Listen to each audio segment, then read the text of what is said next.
Hi, I'm Jack Baruzzini, and you're listening to The Secrets of Stargate, where we talk about the hidden meanings and deeper layers found in the Stargate movies, TV series, and more. And joining me today are Father Cory Sticha. Hi, Father. Howdy, Jack. And Victor Lambs. Hey, Victor. Hi, Jack. Today we are discussing the 6th episode of Season 7, Lifeboat, not the that old television show. You want to give us a rundown of this episode, Victor? Sure do. In this episode, SG1 investigates a crashed alien ship housing people in stasis. Lots of people's in stasis. They encounter an energy field that knocks them all out, and when they wake up, Daniel Jackson is exhibiting erratic behavior, claiming to be, among other people, the sovereign of Talthis.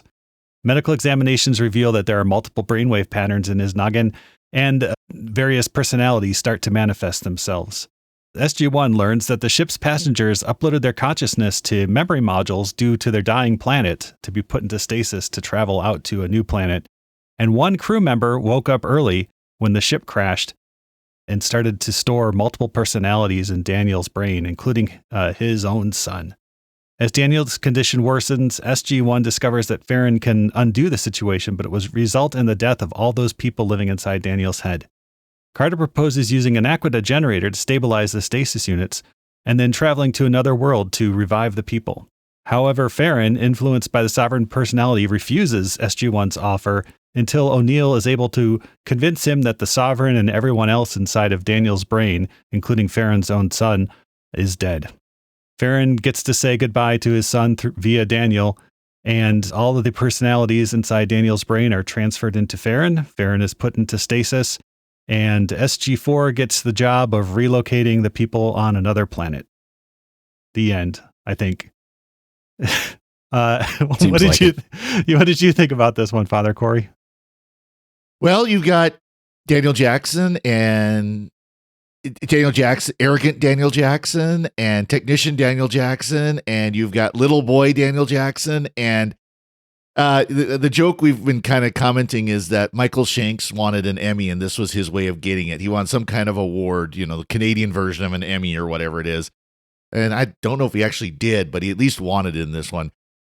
It was okay, I guess. I mean, it's, the multiple personality thing is done many times in sci-fi. And this is just yet another episode of that, I guess.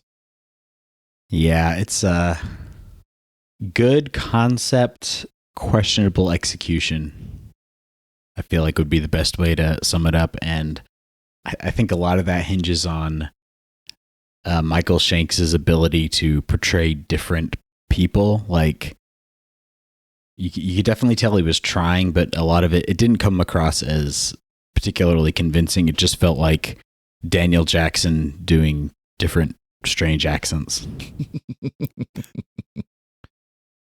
I thought Michael Shanks did a pretty good job with the script. It was a Brad Wright script, and Brad Wright, as we know, before he worked on SG1 and even concurrent with SG1 for a while, was working on The Outer Limits. And this feels very much like an Outer Limits. It's like, what if all these people were, downloaded into your brain and you became the lifeboat, and you had to decide, is your life worth all these people that you're carrying? And so there's kind of an ethical dilemma that is present here that doesn't really get resolved. Like, the ending is an unsatisfying mess, in my opinion, because you have Farron, his son is inside, Daniel. He has to make a choice. Does he save his people, or does, and lose, his son, which is inside Daniel? But it's a forced choice because O'Neill is the one that's forcing him to make the choice, right? To save Daniel. So it doesn't really work from that. And then they kind of wave it away at the end and say, oh yeah, all the people that were in Daniel. So Farron's already carrying around in his own brain, like a dozen of them. Of them. Yeah. And we've learned that, if you don't keep your identity repressed, then the people inside of you will take over and you'll lose your identity. So Farron's basically soup at this point. And the solution is, we'll just download the additional dozen people that are in Daniel into Farron and then put him into stasis. And we'll let them worry about that, at some point down the, we'll let the people on the ship worry about that later. That's their problem now. So it's kind of like a weird, unsatisfying half ending. But yeah, that was my big problem with it was that they build up this question of whether or not the people are really dead, and erasing them from Daniel's mind is going to erase them irrevocably, but then they just download them into Farron's head. Yep.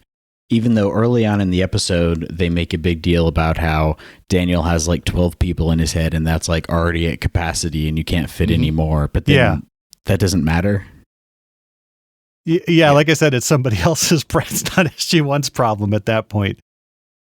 Well, and and the whole thing was the only way we can get him out is to destroy them, and we can't do that because it's our sovereign and his son, but yet then they end up doing it anyways. And I don't know, once they so what happens, they wake everybody up, and then they can use all those memory module computers they have now to, I don't know, upload all the consciousnesses back into the memory computers.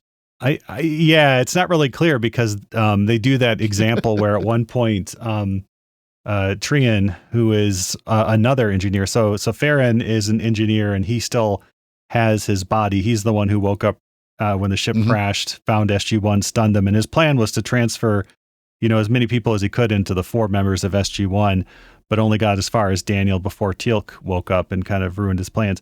But one of the consciousnesses he did put inside Daniel is Trian, who's another engineer on the ship. We really, I think, only meet 3 or 4 people inside Daniel. The first is this very officious sovereign who demands to be put back in his own body. The second is, we talked about it, Farron's son. He's actually the third, but then the second one and the most helpful one is Trian, the engineer. And he through Daniel gives an illustration where he picks up a glass of water and a pitcher of water and says, this glass of water represents a consciousness, right? Could you rearrange all of the molecules of water in this glass in this exact same way again if I did this and poured it back into the pitcher? So how do you separate out the water that was in the glass from the water that's in the pitcher?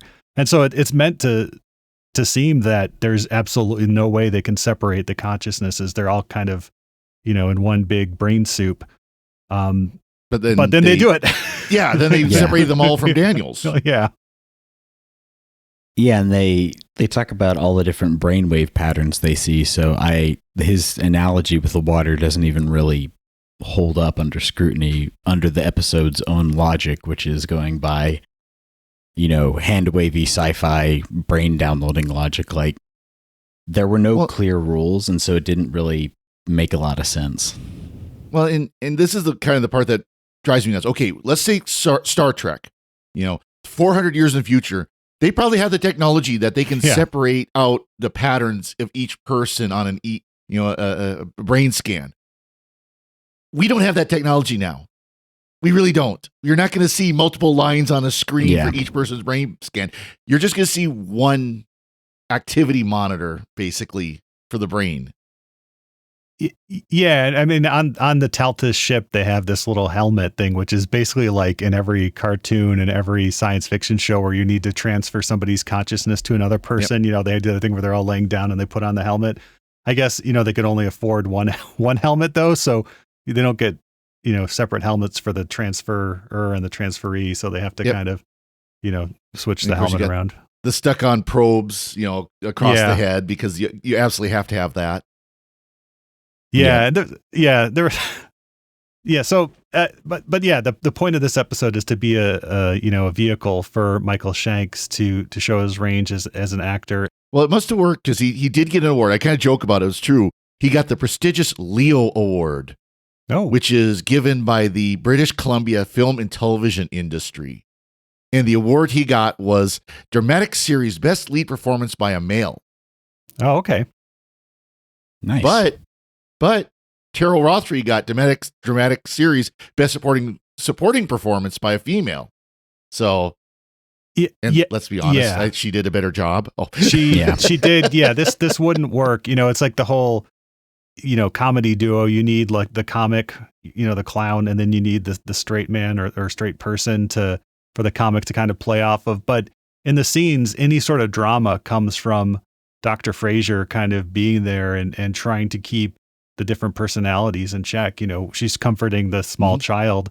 She's, and then has to flip on a dime when the child gets over, takes over by the Sovereign, she has to flip on a dime and go back into, the Dr. No mode. Yep. And I think that this is like, we've talked a lot on the show about how Daniel is usually the one who's raising all the moral and ethical questions, and it can almost seem like he's getting in the way of the team getting their goals accomplished. And this is the perfect situation where that input from him would have fit with the story, but we don't really get that because Daniel's hardly in it. And even like I feel like Sam would have also raised the same thing, but we don't get any sort of moral question from SG1 themselves. They're just immediately like, let's get Daniel, let's get these people out. Like they don't wrestle with it at all. And I feel like that was really lacking.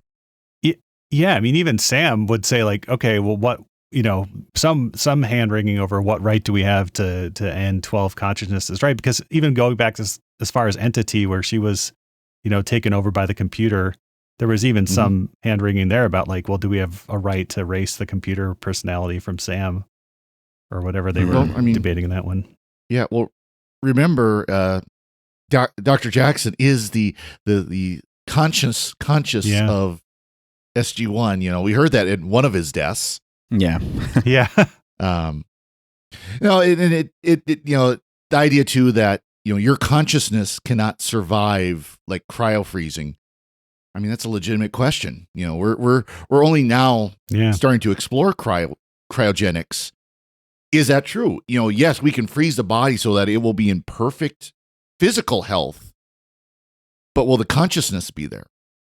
Or will it be a perfect dead body, basically? And that raises the other question of, so when you're freezing these bodies, they're transferring, I guess, their brain patterns into a computer to back them up. So essentially they're killing them every single time they freeze them and then just re-downloading a copy of their memories back into the body. So would this even count as the original people? Yeah, and I think it is kind of an extreme case in the case of Talthus, because their world was dying. And, they basically had a lottery to put them on, I think the first couple ships. I don't know if they worked or didn't work, but this was basically like the last survivors of their dying planet. And that adds another thing too. It's like, okay, well, if we don't rescue these people, we're committing genocide, or at least, being complicit with genocide and stuff. So you'd think that would come up a little bit more, but I think genocide would be a little bit strong. I mean, it's we're allowing a species to die out, but genocide is the active wiping out of a race or species. So I think that it wouldn't be the issue of genocide, but it would be, do they have the moral obligation to try to help save the species? Which I would say yes, they do. Yeah, they absolutely do. But it's not the case here, but what if like all the survivors were inside Daniel's head, right? He didn't invite them in necessarily, but if to wipe his, brain free of them would kill off the race, right? And stuff. So that they don't go into these, it's Stargate, and they don't go into these sorts of issues. Yeah. Well, and of course too is, can the person survive if the body didn't survive? If you still have the consciousness, let's say you can separate the consciousness from your body. If your body dies and all you have is your consciousness locked in a computer somewhere, did you really survive, or do you just have your copy of your consciousness? Yeah. And that's kind of one of those questions you start hearing when people talk about things like this, about uploading your, who you are up into a computer and living in this computer VR world.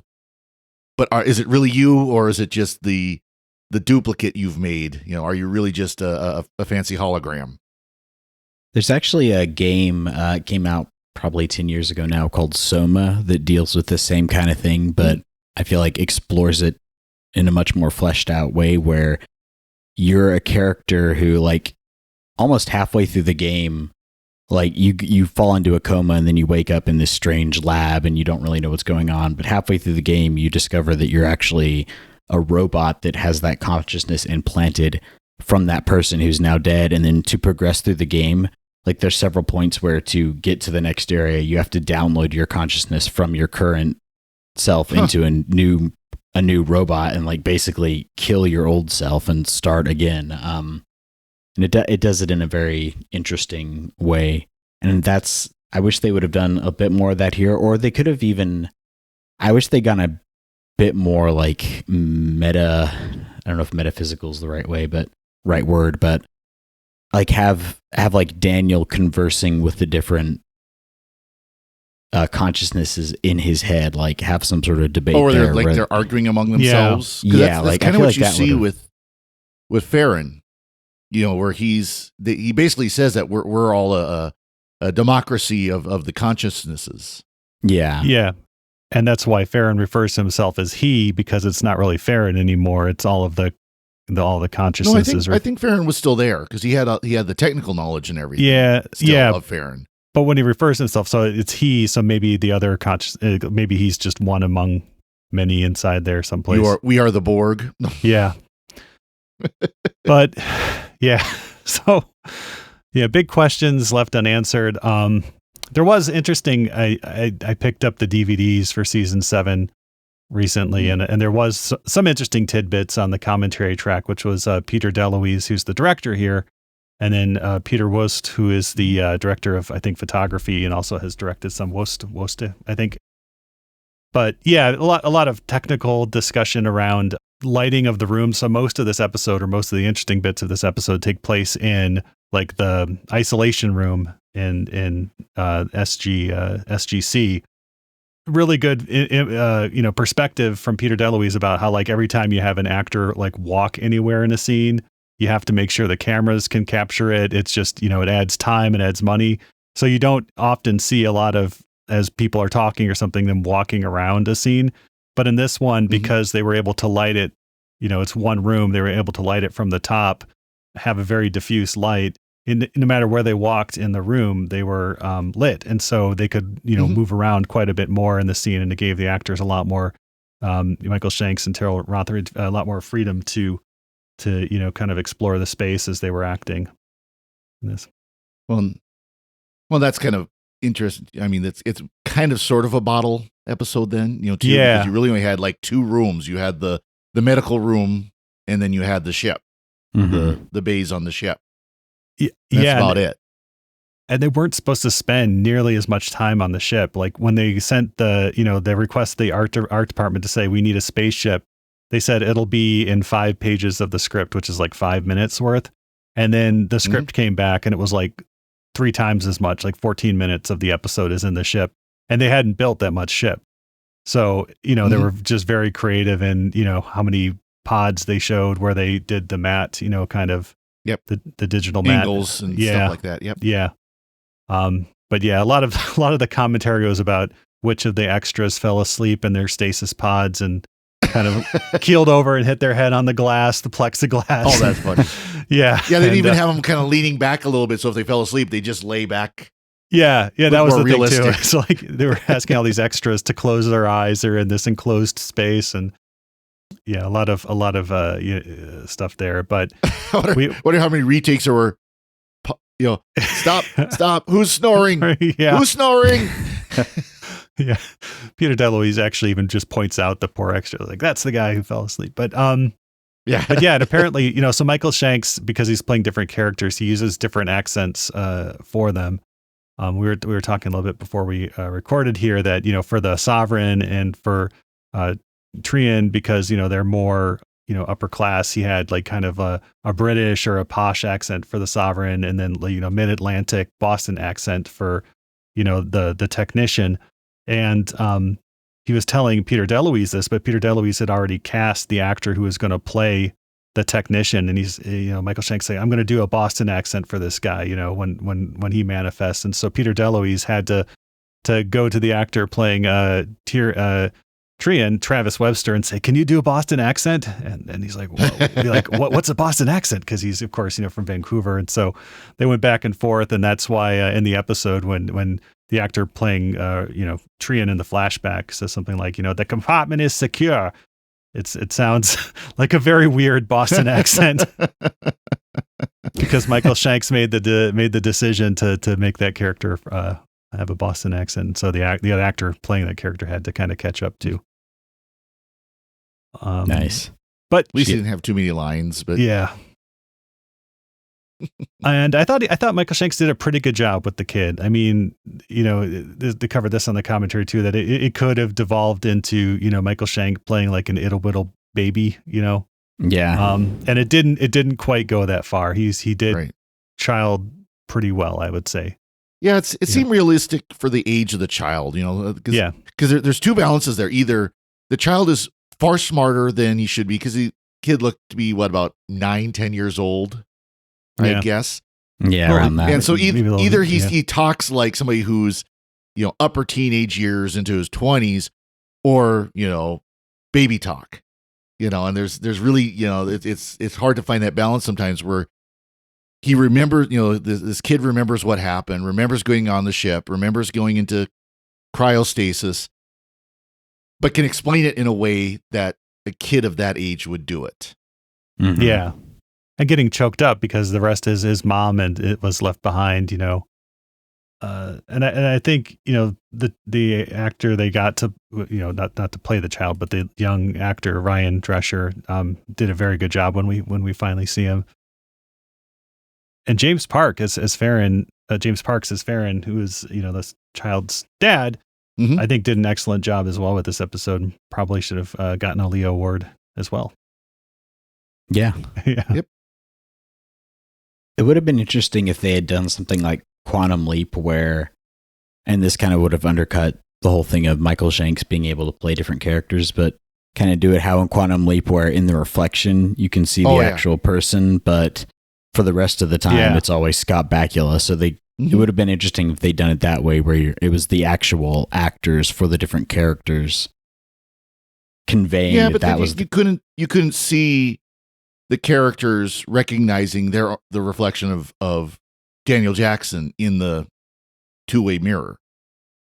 Yeah, I think that could have worked too, because they did have a video camera set up in the isolation room, and at certain points we see, the feed from the video camera while we're also seeing that as well. So it would have been kind of cool to on the video camera see like Michael Shanks or something, but in the scene have a different actor playing the part. Yeah, that might have been like the reverse of Quantum Leap, where it's the actor, but then again Michael Shanks couldn't have gotten his. Yeah, he wouldn't have gotten his award. But that would have been a good way to do it too, where like you said, you see either the mirror or the video feed is Michael Shanks, but then in the actual room is whatever other person. So it's changing between this pompous sovereign or the technician or the kid or whoever.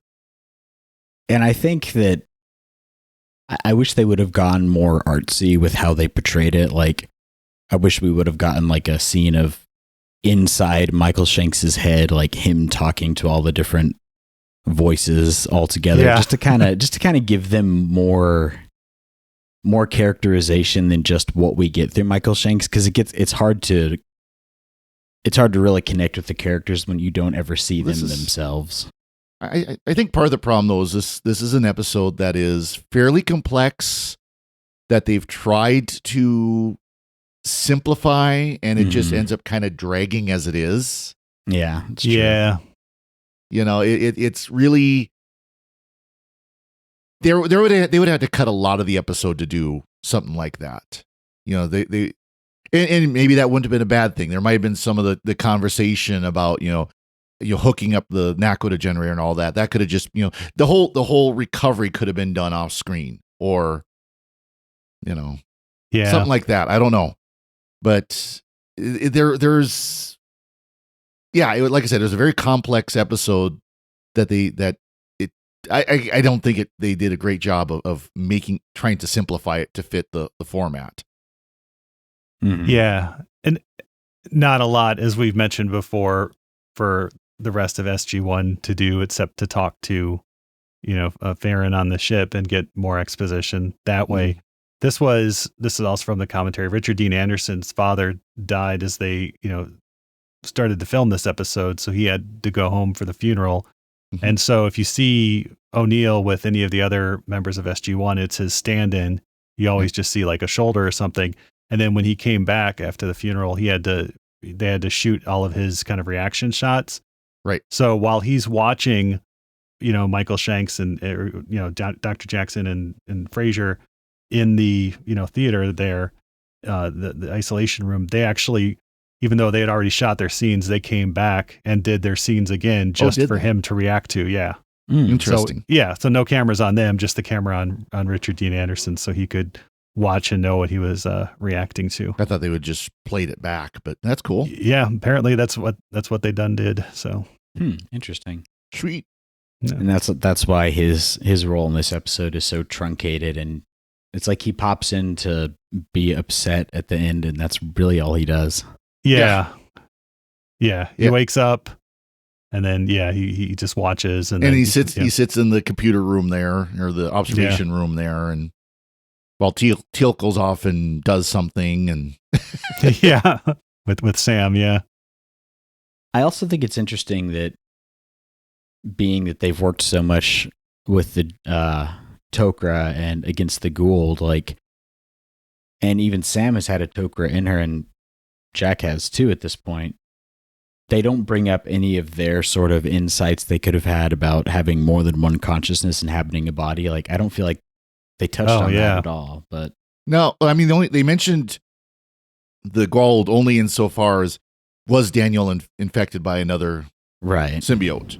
You know, that he was, because of course, you know, the pompous sovereign was exactly like a pompous Goa'uld system lord. So I mean, it makes sense that they'd go immediately, hey, you're acting like a Goa'uld now. This is not right. He didn't have the voice changer going on, though, so that was the tip-off. And no eyes, no flashy eyes.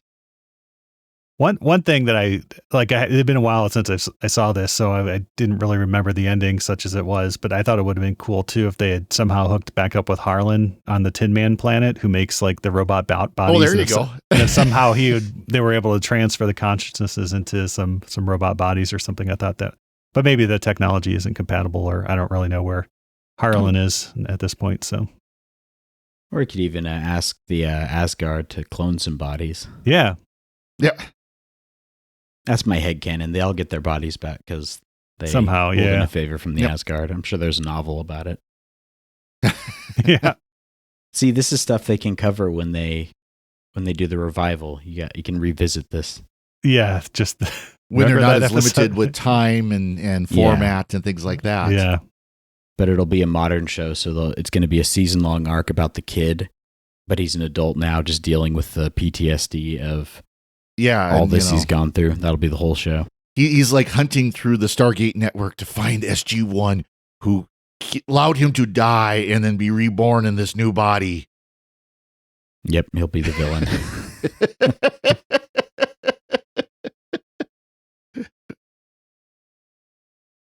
Awesome. Do you have any other thoughts on this episode? One thing I did like is that they were able to get Sergeant Syler in there. When Jack and Sam wake up in sickbay, Syler is in the back with like a very nasty, bloody nose. And like a black eye, and something clearly awful has happened to him, but they don't elaborate on it at all, which I thought was kind of funny. Like, I was like, did I miss something? Did like Syler get hit in the face or something? So I went back and it's no, he's just sitting there in sickbay with a snuck him in. Yep, somehow got hit in the face with something, and yeah, he's got to be. He's always getting hurt. well, we have the explicit title reference when you got Dr. Frasier going, Daniel is a lifeboat.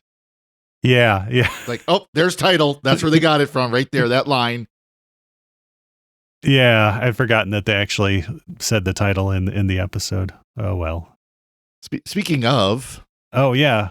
Yeah, in most languages it is lifeboat. But in German at least we get to say das Rettungsboot. Yep. The lifeboat. Das Boot. Oh wait, that's a different show. Yeah, it's the boat. This is the lifeboat. And then in French, I don't know if I can say this. Vaisseau fantôme, the phantom ship. So I kind of like that one too. But the phantom ship refers to the craft. I mean, you don't get the double meaning of lifeboat that way. So no. Well, or he's a ship full of phantoms. Oh, full of ghosts. Yeah. Oh, no. Yeah. There you go. Yeah. Ghost in the Daniel. Yep. Yeah. Awesome. We did have some feedback. Oh, yeah. Hammond on our episode on Fragile Balance commented on YouTube said, when the podcast subverts my expectations better than a sci-fi show. And I feel like that's high praise right there. Yes. Oh, yeah. That was in reference to, which one was that, 134? The kids. Yeah, 134. Yeah. We had our younger doppelgangers on. Yeah. So that was always fun. They had a lot of fun with it. Yeah. That's good. Yep.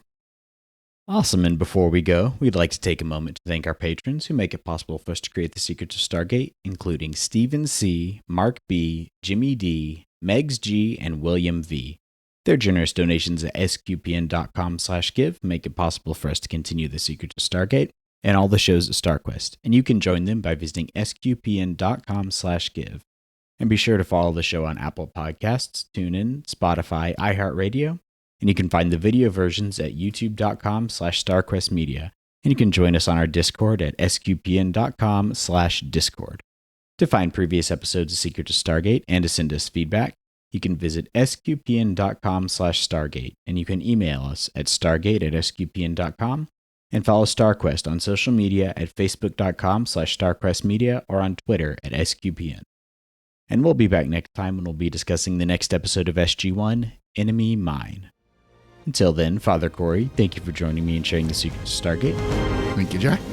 And Victor Lambs, thank you too. Thanks, Jack. And what has gone wrong? What has gone wrong? Well, this is not the Stromos. You are not a member of my staff, and that is not me. I feel that sometimes in the morning. Yeah.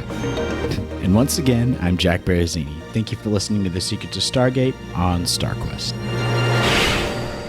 Anyway, I'm sorry, but that just happens to be how I feel about it. What do you think? This is not my beautiful house. This is not my beautiful wife.